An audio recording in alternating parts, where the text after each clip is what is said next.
African country's military junta has tightened their grip on foreign companies that are mining gold. Their latest target, Canada's Barrick Gold. Malian authorities have seized tons of gold from a mining site operated by Barrick Gold as the junta-ruled nation looks to get a fairer distribution of revenue from its mining sector. This has left the Canadian firm scrambling to protect its operations in the country. We bring you more details in our next report. They never thought it would happen. For decades, Africa's gold, diamonds, uranium, and oil flowed to the West, while the people who owned the land lived in poverty. Canadian, French, British, and American companies made billions. In Africa? Africa was left with empty mines and broken promises. But today, the world has changed. In a stunning move that has left the West and the United Nations in shock, Mali has officially seized 3 metric tons of gold from Canadian mining giant Barrick Gold. Yes, you heard that right. A country that the West once dismissed as powerless has just taken back what belongs to its people. And make no mistake, this is not just about gold. This is about sovereignty.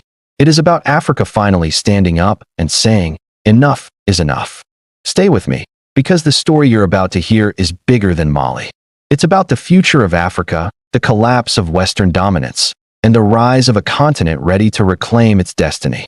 On September 2025, news broke like wildfire. The Malian government seized 3 tons of gold reserves under the control of Barrick Gold, one of the world's largest mining corporations headquartered in Canada. For years, Barrick Gold operated in Mali, extracting enormous wealth from Malian soil. But accusations of exploitation, environmental destruction, and unfair contracts have been mounting. Malians have long felt that while foreign corporations profit, ordinary citizens remain in poverty. So why now?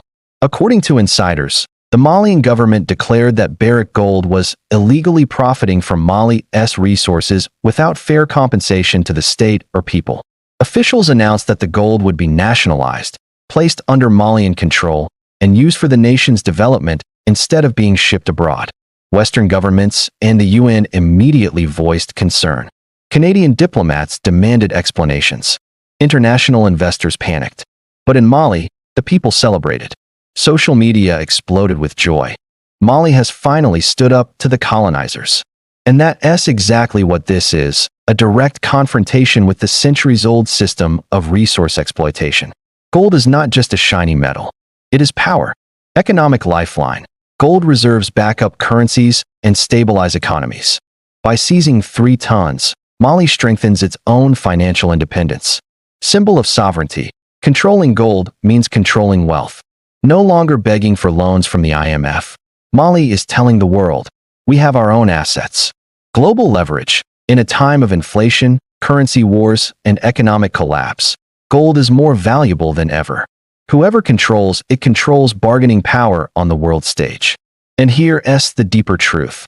Africa produces over 25% of the world's gold. Yet, the majority of it is exported to the West. The profit barely trickles back to Africa. Mali's move is not just about 3 tons. It's a signal to the entire continent. We can reclaim our gold. We can reclaim our resources. Why is the West, and especially Canada, so angry? Because this is bigger than a single mining company. If Mali succeeds, other African nations may follow. Imagine if Ghana, Tanzania, South Africa, and Sudan all seized their gold mines. The Western gold market would collapse. Canada's Barrick Gold is one of the largest mining companies in the world. A loss in Mali undermines investor confidence across Africa. The UN fears resource nationalism, meaning African nations finally taking back what is theirs. For the global system built on exploitation, this is a nightmare. Western media has already started calling Mali's move illegal and a threat to stability. But ask yourself, is it illegal to take back what belongs to you?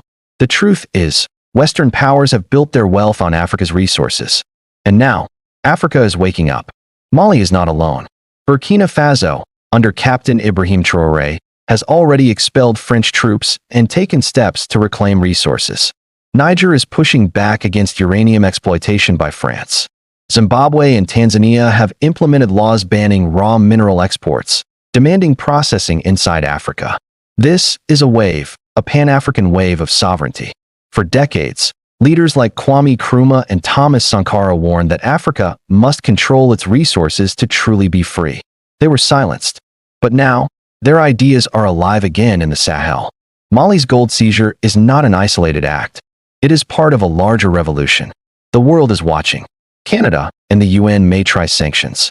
Western corporations may threaten lawsuits. But Mali is betting on new alliances with Russia, China, and other non-Western partners to protect itself. If Mali holds its ground, other African nations will be inspired to follow.